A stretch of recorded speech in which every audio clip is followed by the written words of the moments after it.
Great. Can you guys hear me okay? Can I get a thumbs up? Cool. Great. Hey, first off, I just want to start by apologizing for being late. I literally went to open my computer and it was dead. And then I went to log on to Zoom on my phone and Zoom required an update. My phone was misbehaving. And so literally it took me like 10 minutes to get my computer charged enough to be able to turn it back on. So I appreciate your guys' patience. I was doing everything I possibly could to get on as quickly as possible. So that said, thank you for having me here. I'm honored to be here to get to talk to the NorCal events team and just, one of the best state fair teams out there. It's an honor and a privilege to be a part of this with you guys and to get to share with you some of the goods that I've found to help me and our team down here in TGP when it comes to actually maximizing our sales at all of our state fair events. And so I just want to start by sharing some stats with you guys. We keep track of our Upserving stats. And so it's pretty cool to think that, many, many years ago, really all Upserving ever was, if a customer, it was like their idea to add something onto their order. And now by just making it a focus and making it something that is like a consistent ritual or habit, or something like that, we see major results. So last year at our state fairs, our total CPO was about let's see, we were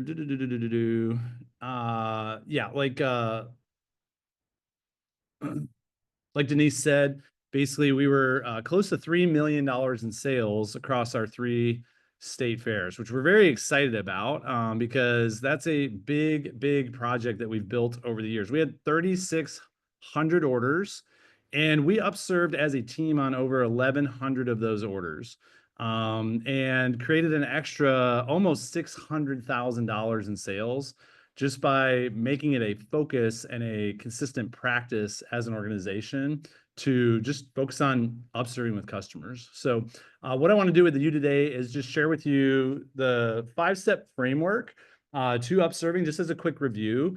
I'm going to share with you some of the ways that I like to promote packages and programs. I'll throw a link to a handout that you guys can use up in the chat box, something that you can use all summer long as you're preparing for your fairs, study, implement, practice. I want to share with you some tips on package progression, both upward and downward, and the importance of that. And then I'm going to share with you actually the thing that has made the biggest difference for me in my upserving stats and my upserving skills in the last 3 years. And that's just how to use the quad fold, how I use my quad fold in the famous Let Go to introduce and sort of segue into upserving in a way where it doesn't feel like it's selling. It just feels like it's information for the customer that they then naturally want to engage with. So whether you use fast action quad folds or you use, the ones that DPZ used to make, or you have somebody else make them for you, I don't care.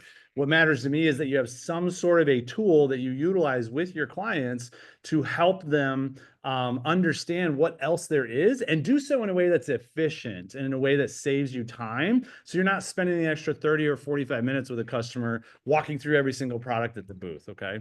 So my highest hope today is really that you guys are able to walk away feeling more confident and more comfortable committing to the process.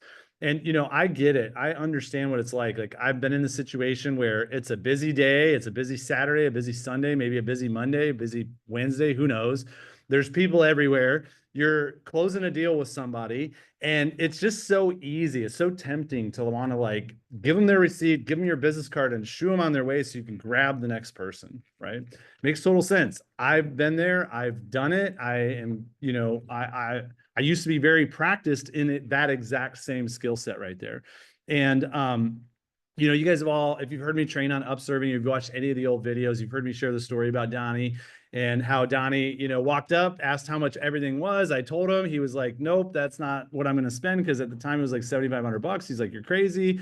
Sold him an ultimate set. And, long story short, upserved him like 40 some gifts for his business, a homemaker for his daughter's wedding, a handful of other things.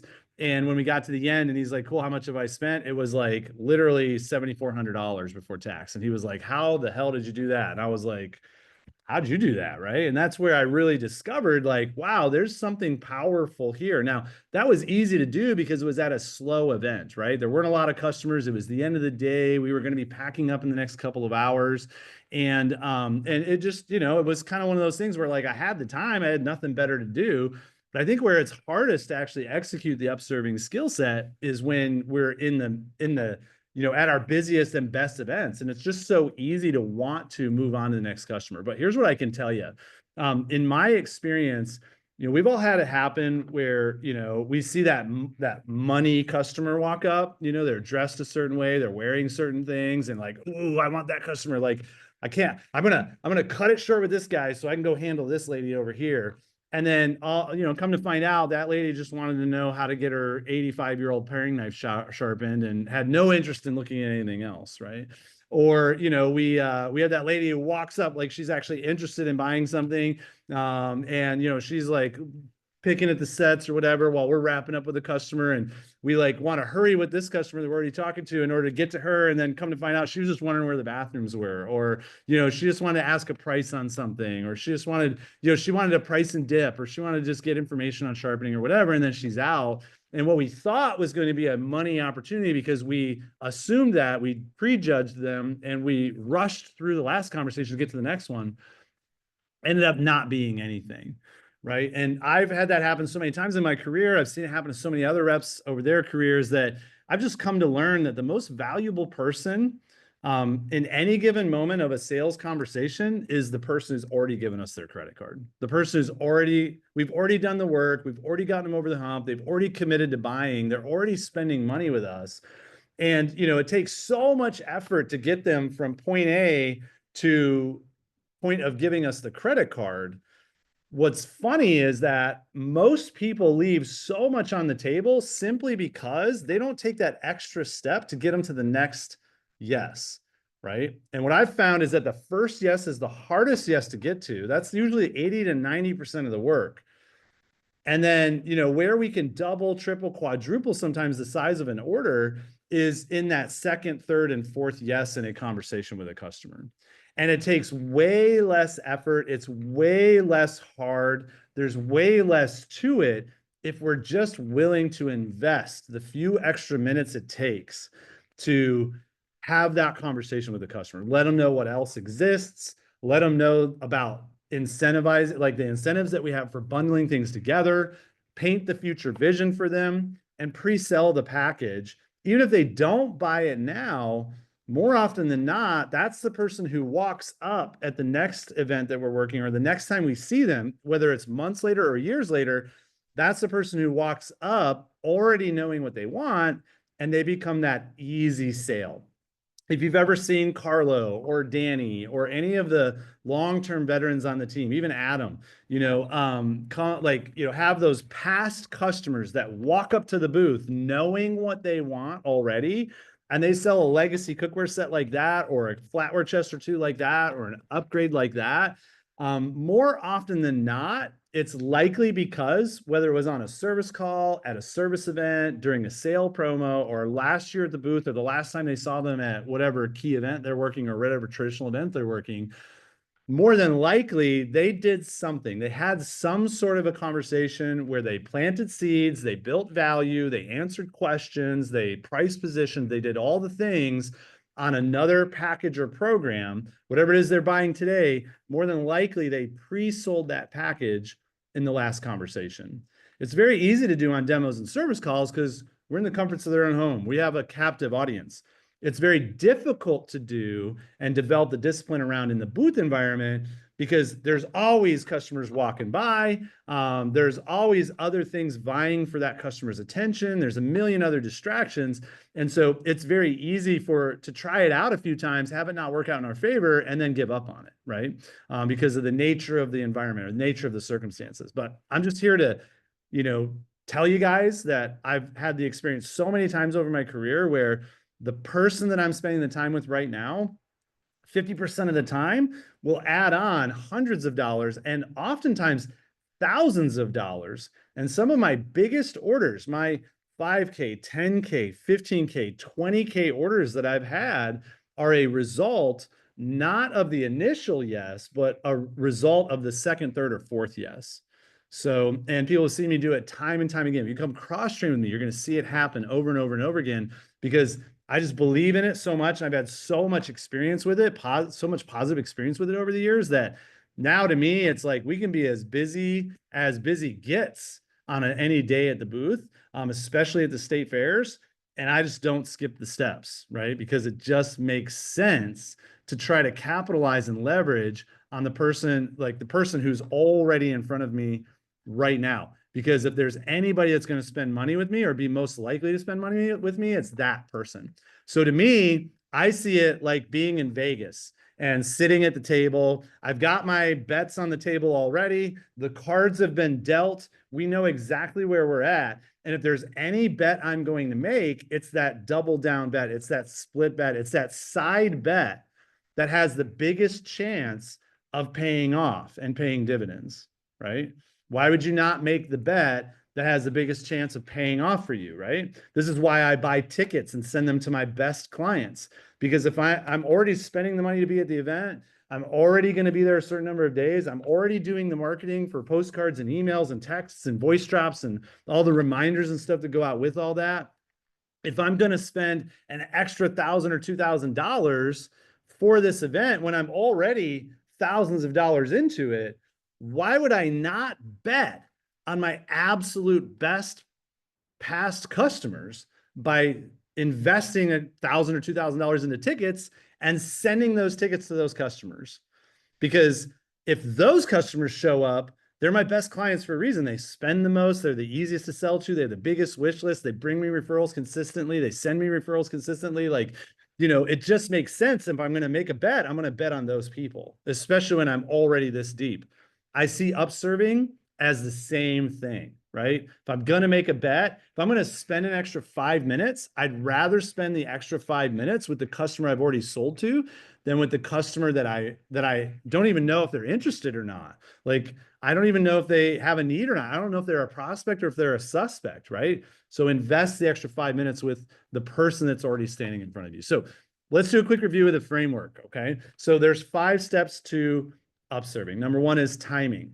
You guys have all heard me say it before. Don't try to sell more until you have the credit card in hand, right? And by the way, even if you're using the app, I use the app sometimes, right? I'm mostly on paper order forms, but I still use the app once in a while. The whole reason they reprogrammed the app so that when you're on the checkout screen, you can exit to shop, right? And it saves everything. So that you can go back and add items to the order and actually go through the Upserving process. That was feedback from the field that Dave Bush and the IT team in Olean took and added to the app to make sure that Upserving was a possibility, right? So enter the credit card number in, hang on to the credit card. Like when you watch Curtis work, what's funny is he'll enter the credit card in and then he'll slide that credit card between his hand and his phone. So he's still holding on to it. He hasn't given it back to the customer. So the transaction's not over yet, right? But you'll enter that credit card in and then exit the shop, and the app will save the credit card number once it's been entered and you exit the shop, right? So it doesn't show it to you when you get back to the checkout screen. It has it all, blacked out or whatever, but it's there. So make sure you only start to Upserve once you've got the credit card in hand. At that point, they're in the pool. They're going for a swim with you. They're not just dipping their toes in the water and trying to decide whether or not they want to get in. Once they're in the pool, that's when we can start splashing and playing the games and having some fun, right? Second step is tempting. We have to make it tempting to the customer so that they're interested or intrigued or at least willing to look at more.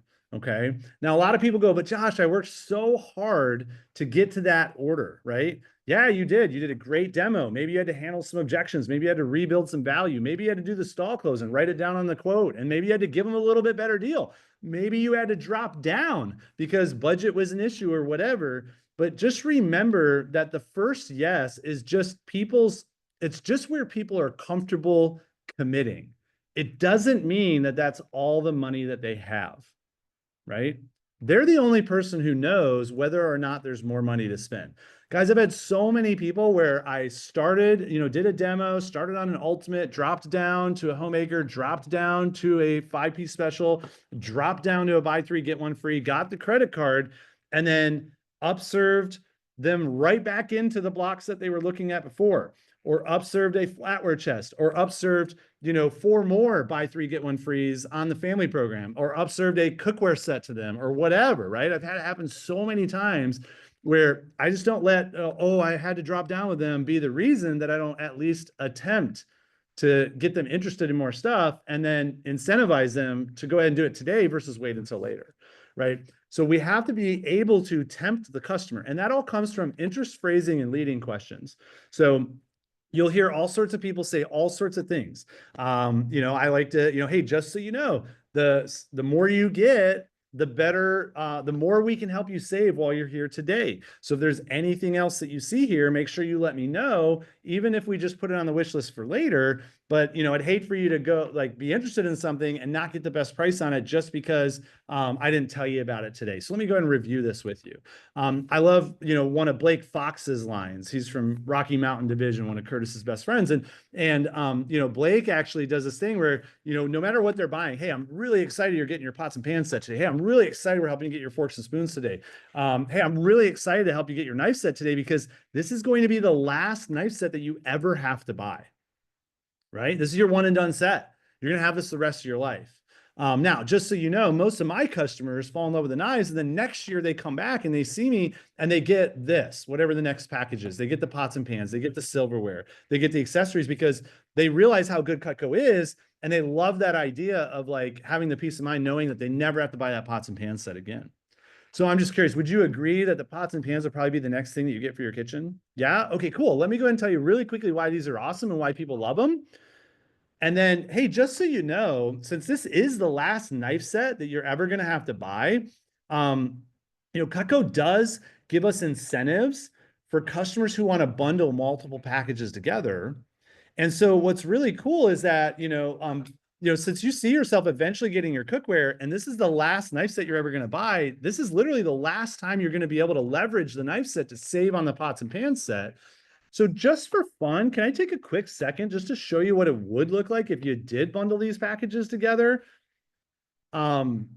Just so if it's something that made sense, we can get that taken care of for you today. I mean, you can always tell me no, we'll still be friends and we'll put it on the wish list for later, but it'd probably be worth your time to at least take a quick look. Do you want to take a look really quick?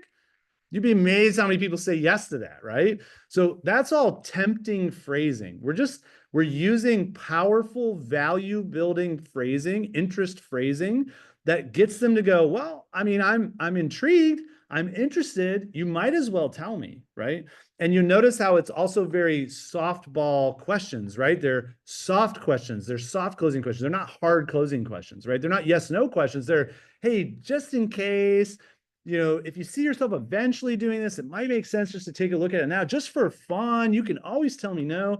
All of that kind of stuff helps make it much more comfortable and helps you preserve confidence and helps them feel like you're not just trying to sell them something, you're just trying to get them information, right? Third step is tailoring. Tailoring is all about tailoring the deal to them, right? So it's all about tailoring what we're presenting to them. Hey, so what's your forks and spoons situation like at home? What is your pots and pans situation like at home? Do you guys have, that catch-all drawer in your kitchen with all the spatulas and ice cream scoops and can openers and things like that, right? These types of leading questions that uncover challenges and struggles, uncover their hopes and dreams. Hey, have you ever wished that you could just buy one can opener and have confidence and faith knowing that that's the last can opener you're ever going to have to buy and it's actually going to work? Yeah. Have you ever felt that same way about your ice cream scoop and your vegetable peeler and your pizza cutter and all the other gadgets that I find most of my clients $10 themselves to death with throughout the rest of their lives? Yeah. Okay, cool. I gotta show you our gadget package before you go and tell you why our customers love it, because it literally is once they buy it, they never have to buy gadgets again, right? Can I take a quick second just to tell you about it? Sure. Okay, now I'm going to build value in it. And now I'm going to tailor my approach, my pitch on the gadgets to solve all those problems and meet all those hopes and dreams that we just talked about a few minutes ago. That's tailoring it. That's making it personal to the customer, right? So when I'm pitching flatware, I'm not just telling them what's great about that flatware. I'm asking, like, have you ever run a spoon in the garbage disposal before? Have you ever lost a piece or two? And then when you go to try to find replacements, only to realize that they discontinued the old pattern a few years ago, and now you can't buy them. You have, okay.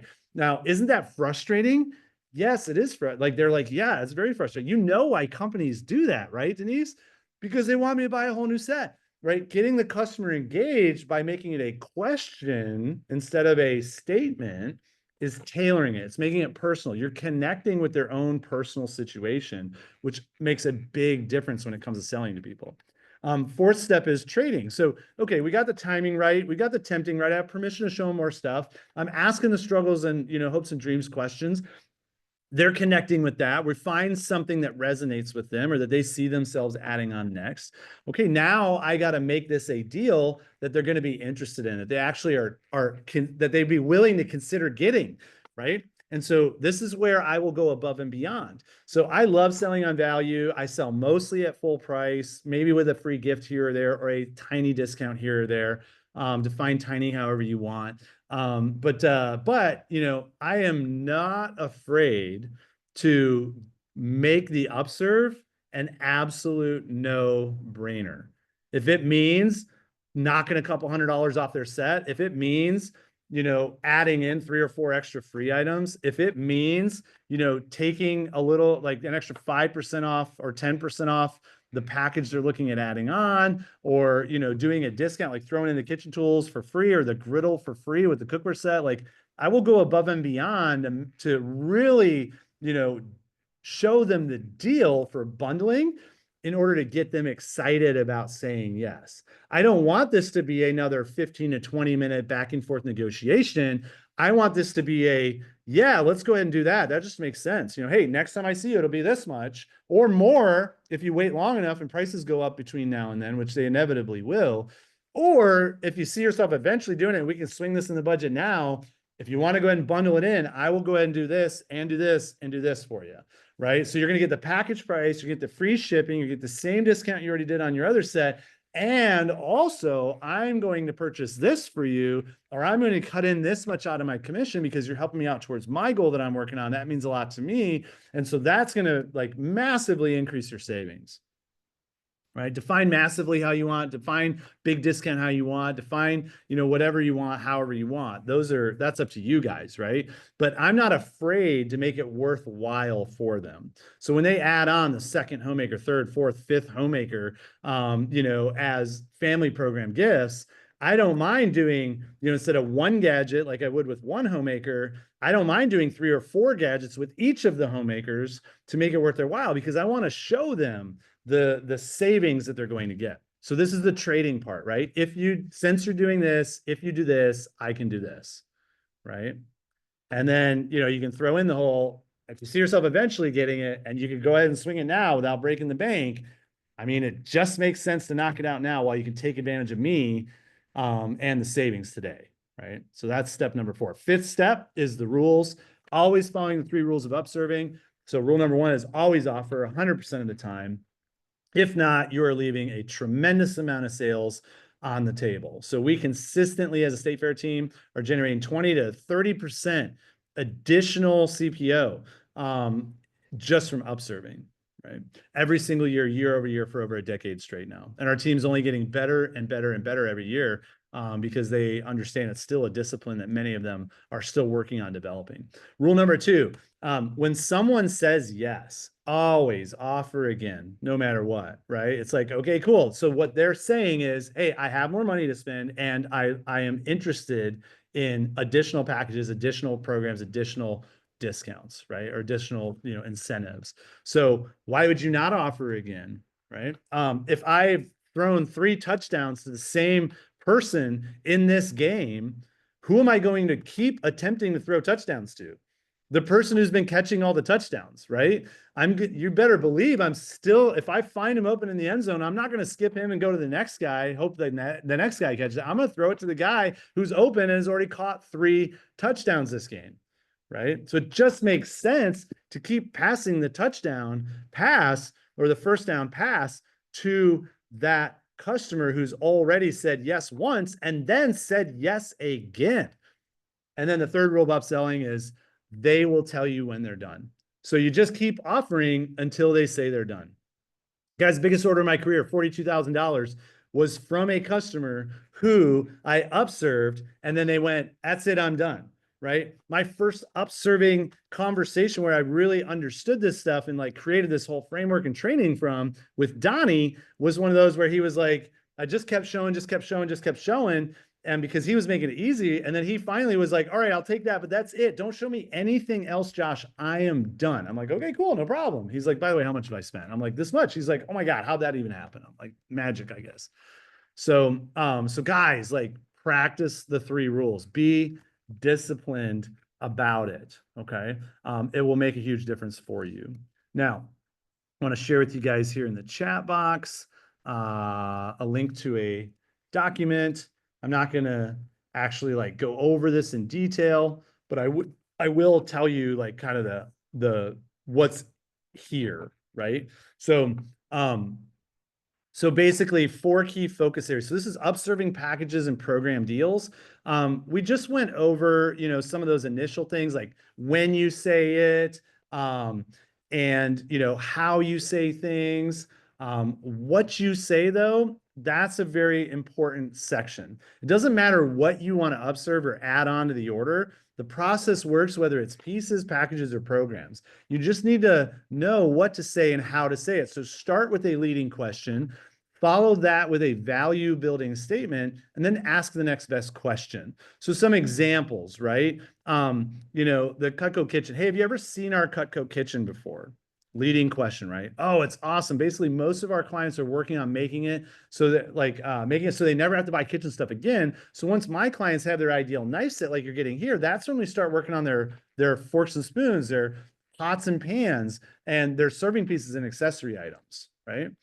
That's the value building statement, right? And then the next thing I'm going to ask is, so, hey, I'm just curious, when you think about what you're going to upgrade over the next, 5 or 10 years in your kitchen, what would be first, second, and third? Now that we have the knife set, what would go next? Would it be the pots and pans, the forks and spoons, or the accessories? The pots and pans. Okay, cool. And then what would be after that? Like second, would it be the forks and spoons or the accessory items? The accessory items. Okay, and the forks and spoons would be last. Great. Okay, cool. So now I've numbered those on their quad fold, and now I'm going now I've asked the next best. So I've asked a leading question. I've used a value building statement. I've asked the next best question. And now I'm going to say, well, hey, you're like a lot of my customers. Once they get their knives, they come back next year and buy the pots and pans. And here's the reason why. While you're here, can I just take a quick second to show you why these are awesome and why people really love them? Okay, great. And then I'm going to do the demo. And then now I'm just going to start asking closing questions if they're showing interest, right? If they ask a buying question, like how much is it? Or, what comes in a set? Or can I just buy pieces, right? Once they ask a buying question, that tells me I've got a fish on the hook, and now I just got to reel them in, and I need to work that properly so I don't go too fast and break the line. I don't go too slow and they get off the hook. Instead, I just need to pace it really well, right? So, and go from there. The other great thing about this handout is that it's got basically the transition questions, and then the next section is the closing statements and the kind of the process of closing an upserve deal in this handout right here for you guys. Okay. So use this handout, go practice it. Feel free to text me follow-up questions or email me follow-up questions. Group me a follow-up question. I don't care. Just don't smoke signal me. I'm really bad at those. Okay. They always look wispy by the time they get to me. I can't read them very well. So let's talk about package progression. Okay. So when it comes to package progression works both ways. So, I think it's really important to understand that you want to have a package progression downward. Most of us do. We all kind of have it, right? So I start at the ultimate upgrade with a Cutco owner. Then I go to the builder upgrade. Then I go to the 5-piece companion set in the gourmet block. Then I go to a 5-piece set and trade. Then I go to buy 3, get 1. Then I go to 2 knives. Then I go to 1 knife.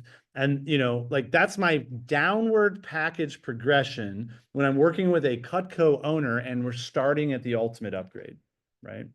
Same thing on cookware. Like it starts with the legacy set, then it goes to the family set, then it goes to the basic set, then it goes to, identifying what the most important, most used pieces are for them. And that might segue into a starter set or a fry pan set or a saucepan set or something like that. And then it goes to two pieces and then one piece and then, go from there. That's a downward package progression.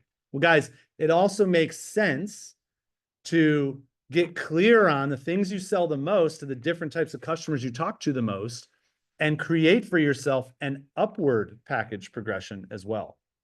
So what do I mean by that? Well, if I sell a 5-piece special, where do I typically go next? So my upward progression from a 5-piece special is a block, scissors, steak knives, and then the full set, right? My upward progression from an upgrade with a customer who's going from a homemaker to an ultimate is flatware and then cookware and then accessories.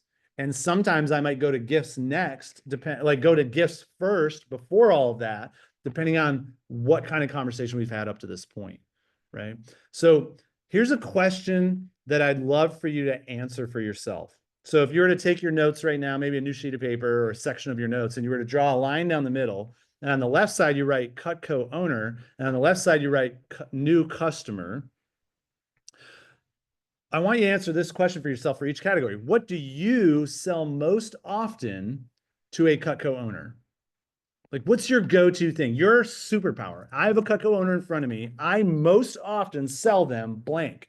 Fill in that blank. Is it an upgrade? Is it a builder upgrade? Is it cookware? Is it flatware? Is it a 5-piece special? Is it buy 3, get 1? God forbid you're still doing buy 2, get 1s. That's crazy. It should never be your leading offer these days. That's old school. But whatever it is for you, what is it for you sell most often to a Cutco owner? And then answer the same question for a new customer. Is it ultimates? Is it signatures? Is it homemakers? Is it 5-piece specials? Is it a 13-piece set? What is it for you? And then here's the next question to ask yourself and answer. What is the package or the program you believe each client is best served by purchasing next? So in each of those categories, what is the package or program you believe that client is best served by purchasing next? Write that down. And that should be your go-to upserve for that person. So you want to figure yours out, and you always want to have an idea of where to go next. Because I might ask a customer like, hey, so what do you see yourself, like when you think about upgrading in your kitchen, what are you going to upgrade next, like first, second, and third after this? They may go, I don't know. I mean, I have no clue. So when customers don't have answers, I already have in my back pocket exactly where I'm going to go next with them based on what I've sold them. So guys, don't just do your upward progression for yourself based on the 2 questions I've asked you today. Do it based on all of the things you sell. When I sell a galley, I know where I'm going next. When I sell a homemaker, I know where I'm going next. When I sell an ultimate, I know where I'm going next. When I sell a gift set, I know where I'm going next, right? I know what questions I'm asking to lead them into the conversation. I know what value building statements I'm going to share if they respond positively to those questions. I know everything I'm going to do from that point forward because I've done the work to journal out when I am in these different buying situations. Here's my upward progression from there, right? So figure yours out and always have an idea where to go next. Last thing I want to talk about, and then hand it back over to Denise, for whatever rest of the time we have here, but is the quad fold, right? So I'm going to actually post this into the chat box because this is sort of my transition into upserving using the quad fold. Hang on just a second.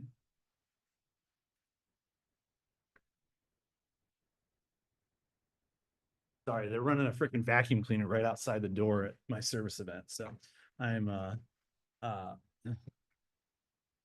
I wanted to close the door before they got right in front of the room. Okay, so basically, here's what we do, right? So we've wrapped up the order. I'm starting the famous let go. I have not handed them their credit card yet, but while they're filling out the order form, I have their credit card in my hand. I'm filling out their quad fold with what they're buying today. And I'm like kind of noting the things they've told me they already have if they're a Cutco owner. If they're a brand new customer, I'm just filling out the quad fold form, right? And then at some point here, they're going to exchange with me the clipboard back with the order form, or your device back with the order, with the, you know, the order information on it if you're using the app. And then I'm going to hand them the quad fold, right? Now, for me, the clipboard, I just take credit card, put it on the clipboard, have them fill out the order while I'm filling out their quad fold. So, but either way, you can do it however you want. So now I'm going to start the famous let go. So, you know, all right, Denise, just so you know, I'll be your personal Cutco concierge for years to come. I'm going to stay in touch with you from now on. You'll get my, you know, and then I'm going to explain my communication, my monthly email that has a recipe in it and a featured knife of the month. And I recommend you write the emails because my clients are always telling me they love the recipes. Plus, they're learning a lot about how to use their knives better and that they really appreciate the emails, right? You know, I'll also text you once in a while to check in, make sure everything's good. I'll let you know if I'm coming to the area for a show. I do a couple big sales every year too. They're just for my customers. So I'll keep you posted when those are happening. My goal is to stay in touch with you so that when you need me, you know how to get a hold of me. But my goal is also not to bother you, right? So I don't spam you. I don't share your information. And if anything ever feels like it's too much, just let me know and I'll make adjustments for you. Okay. Because I never want you to feel bothered by me. Sound good? Sounds great. Okay, awesome. And I'm also going to give you this here today, and I'm handing them the quad fold. It's actually an inventory sheet. And I've checked off everything that you're getting today. Now, just so you know, it's very common that people get their new Cutco in and they fall in love with it. And then they call me back in a month or two, or they come back to the fair next year, you know, and they decide that they want to get more, right? They want to add on the pots and pans. They want to upgrade the knife set. They want whatever the next thing is that want to get more. I just fill that in with whatever package I think is the most next sensible package for them to add on based on what they're buying today. So as a courtesy, I like to take a quick minute before you go just to review what else we have in the Cutco collection. That way you can tell me what would make sense to put on your wish list for you, or if there's anything else you want to consider sooner, you can let me know that too. Sound good? Great. All right, awesome. Now I'm going to go over the 4 main packages in the Cutco kitchen or collection here, right? So we've got the upgrade program, the if it applies. We've got, you know, or the fan set if we've already done an upgrade, the pots and pans, the forks and spoons, the accessories, and then all the outdoor items. Plus, I'm going to start hinting at gifts and stuff like that if we haven't already gone down that path at this point. And then I'm going to ask the question, you know, so I'm going to give them the 15-second commercial on each one of the packages as I'm going through them and tell them why people love them and like the basic, like most important problems they solve. I'm just going to ask. So Denise, I'm just curious, or Hung, I'm just curious, when you think about your kitchen and you building your ideal collection, what do you see as the package you'll most likely want to upgrade next in your kitchen, right? And then Hung's going to tell me. You're like, oh my gosh, that's awesome. High five. I have mine. I've had it for years. La, da, da, da, da. Hey, real quick, while you're here, let me take a quick second just to tell you why this will be the thing you want to do next. And then I do the quick 60-second pitch on it and go a little bit deeper on it, get them really intrigued into it. And then now I'm going to transition back into that Blake Fox line or some of the lines that are in that handout I gave you. And I'm going to walk them through that process. Start asking questions, get permission, show them a bundle incentive, and then they either say yes or no. Guys, oftentimes they say yes. Many times they say no. I'm willing to take the extra 5 or 10 minutes it takes to do this with customers. Why? Because worst case scenario, they're excited, they're interested, and now we've painted the vision of what their future looks like with Cutco.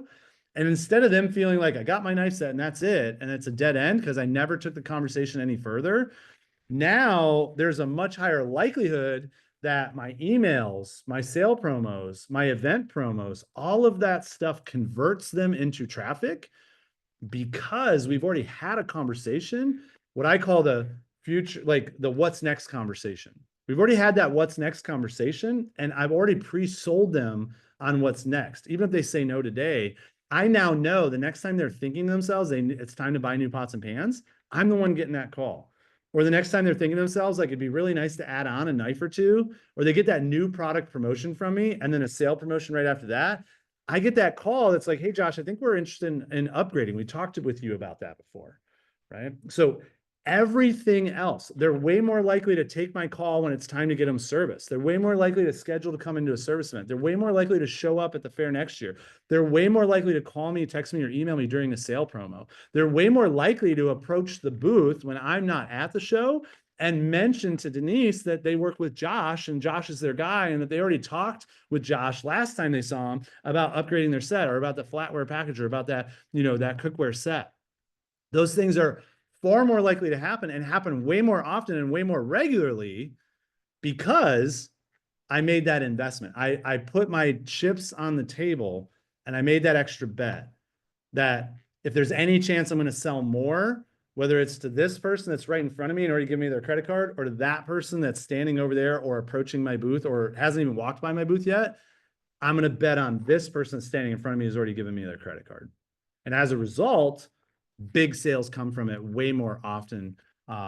And we benefit from it. Customer benefits, I benefit, you benefit when you make this a discipline. So that's what I got for you guys today. Hopefully it's helpful for you. Wow, that was awesome. Thank you so much, Josh. Does anyone have questions for Josh?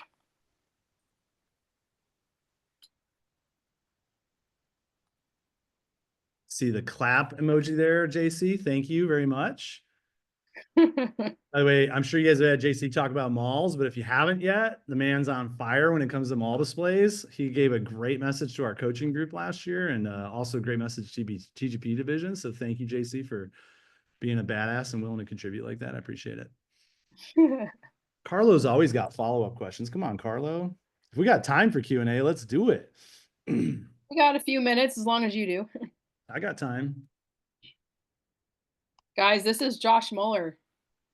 We have an opportunity here to ask questions. I have a question for you guys. What's been your biggest struggle when it comes to implementing Upserving, or the thing that's held you back the most, or the challenge you've run into most often? Denise, you got anything on your radar for you personally? Well, I do feel that what you said towards the beginning of your message might resonate with quite a few of us on the team. But I feel like I know for me personally, I can only speak for myself, that sometimes you work so hard just to get that first yes, like you were saying, that you feel like it's going to be too much to ask for the next thing. Um, and of course, like getting over that mental block and just making that like mindset shift, that like what you said, like the next yes is so much easier. I think that we kind of like psych ourselves out for that. And we're so eager to get to the next touch, the next customer, whatever that may be. But I feel like we're leaving so much on the table, because even at some of our smaller shows, you might have 5 to 8 touches all day long, and you've got to maximize each one. And I think that there's a chance that we're leaving quite a bit on the table with those events. And I know it'll be exponential to help our big events, our premium events, our key events, to start upserving consistently. But I also think about those little shows that are producing maybe 2 or 3K that could probably be doing 7, 8, or 10K. We started upserving. Yeah. I have a question for you, Josh. Sure, Adam, go ahead, man. Yeah. Well, Dude, it'd be so good to see your shining smile today. I can't believe I just get to see the name Adam on the black screen. Here you go. That's Bobby, there he is. What's up, Adam? Hey, so I'm embarrassed to say this, but I didn't ever really know what upserving meant until you just explained it in this call. Yeah. And I've been filling out those like show stats every Monday after doing a show where it says upserve CPO. And I've always put 0 because I didn't know what it really meant. Obviously I have been upserving. I just didn't know what it was exactly. My question was simply like, you're talking about like when a client buys a homemaker, an ultimate, or a larger set, do you do the same type of upserve approach if someone's buying a $300 or $400 CPO order at the booth? Yeah, absolutely. So to me, it's basically like whatever they're starting with is not necessarily indicative of like that's all they have to spend, right? So now I may not go from like a $300 yes to a $3,000 upserve. So oftentimes what I will do with like a 5-piece special, for example, or a buy 3 get one, is, I will be like, hey, by the way, if you want to go ahead and add on any of our gadgets over here, these are actually very low cost. And when you bundle them in with what you're already getting, we can go ahead and do buy three, get one on those as well, which is something we normally don't do on the gadgets. Right. Or I might say, hey, if we go ahead and add on any 3 gadgets here, I can throw in, an extra knife for free, and I'll give them a sample knife for free, or mail them a sample knife because I don't carry knives at my fairs, of course. But Cool. or I might do a free cutting board or something like that, right? Got it. Thank you. Well, and let me distinguish too, by the way. So upserving, sometimes people hear that and they don't know what that means. It's really just upselling, but I coined the term upserving because in my mind, selling something we do to customers, whereas serving is something we do for customers. And I really see this as us at like helping our customers. Like I believe upserving is a massive service to the customer because we all know that whatever they buy from Cutco, they're going to have the rest of their life. They're going to love, and it's going to be it's going to help them save money, enjoy cooking, enjoy their kitchen for the rest of their lives way more, right, than anything else they could ever buy. If you don't believe that about Cutco, you need to check your product conviction and maybe do a little bit more using of your own Cutco at home. So, but if you truly believe that, then how could you ever feel like helping a customer buy more today is not of service to them? Especially since they're eventually going to spend the money to replace those same things anyways in their kitchen. And if the longer they wait to buy the Cutco versions of it, the more money they're going to spend because the prices only go up over time. Right. And the more they separate packages over time, the more they spend because they're not getting the incentives for bundling. So to me, I look at it and go, okay, I'm helping you replace things in your kitchen that you're eventually going to end up buying anyways. I'm helping you do it at the best price possible, which is today's price compared to the future price. And also by bundling it, I'm giving you a better deal. So I'm serving the customer in multiple ways in that moment. So it helps me kind of mentally trick myself into wanting to be disciplined and wanting to be excited about doing this for customers. Because some people I think mentally get hung up on the idea of like, what I don't want to try to sell them more because I don't want them to feel like I'm being pushy or I'm overselling them or different things like that. And so I look at that and go, cool, well, I don't feel like I'm selling them. I feel like I'm serving them. And that's something I'm doing for them, not something I'm doing to them. So It's awesome, man. Thank you so much. I gotta say, it's like you have this to such a science. It's kind of mind blowing the way you talk about this, like the way you talk about. I'm not trying to bug you, or I'm not trying to spam you. It's just really genius. So thank you for sharing all that, dude. thanks, Adam. I love you too, buddy. Love you, man. Yeah. All right. Anybody else have a question for Josh? I don't know so much as a question, but I really appreciate the reminder because when you were saying, like, sometimes when we drop down, that we forget to upserve. And I thought, oh, I remember. And then I went, do I remember? No, I don't. I think when I drop down, I am just like, oh, I dropped down. This is what they want. And I forget that, like, now that they've committed to something small, like, yeah, I do that sometimes. Yeah. Just remember, guys, every package, every client, every time, right? If you're consistent about that, Karen and everybody else, then, if that's your discipline, then you can't help but want to upserve. So, and by the way, I want to publicly acknowledge that I accidentally referred to Sarah at the net meeting as Karen. So Sarah, I apologize about that at the net meeting this year. So just seeing you there today reminded me, like, I was like, hey, good job on your stand-up. And then like later on, I realized I'm like, I think that was actually Sarah Baumgartner, not Karen Wirtz. My bad. So anyways, I just want to say sorry about that and do that publicly for you. So You're up first. Yeah. So Awesome. Well, thank you, Josh, so much for dedicating this time for us. And we really appreciate your time and you being here and sharing the goods. And I know that the team is going to be able to take this information and run with it. And I can't imagine what type of growth we're going to see with just implementing this one thing. I think it's a huge needle mover for us.